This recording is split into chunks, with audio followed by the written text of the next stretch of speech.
Ano ba yan, be? Magagabi na. Wala pa din ka-meet up natin. Mabi.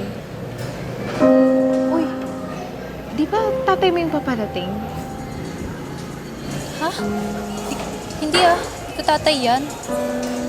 Gagi, tatay mo yan. Di ba na-meet ko na siya noon sa school? Sabi nang hindi. Huwag mo nang pansinin. Mga mabaho yan. Tignan mo naman ang suot. Saka businessman ng tatay ko. Hindi ganyan. Kondugyot. Helen? Anong ginagawa mo dito, anak? Di ba may night class pa kayo? Umalis ka nga dito. Nakaya sa kaibigan ko. Alis na. Anak naman. Ba't ka ba nagkakaganyan? Alis ka ba o tatawagin ko pa yung guard? Nanggugulo ka dito eh. Hindi naman kita kilala. Alis na. Gusto mo ba? Kalagkarin ka pa ng guard palabas? Anak, bakit ka ganyan? Bakit mo ko pinapahiya sa kasama mo? Wala naman akong nagawang masama sa'yo, di ba? Bakit mo ko ikinakahiya? Tatawag na talaga ako ng guard. Helen, tigilan mo na yung pagpapanggap mo. Lahat kami ng classmates mo, alam na yung ginagawa mo.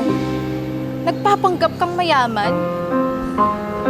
Wala namang masama sa kung anong meron ka. Bakit pinipilit mong iangat ang sarili mo? Sama ng ugali mo. Pati taong bumubuhay at nagpalaki sa'yo, ikakahiya mo? Tinataguyod ka ng tatay mo para mapag-aral sa mamahaling school. Ang sakit lang sa loob na pinapahiya mo siya sa harap ng ibang tao. Ayaw kong maging kaibigan ng isang kagaya mo. Hindi ka tatanggapin ng ibang tao kung ikaw mismo hindi mo matatanggap ang sarili mo.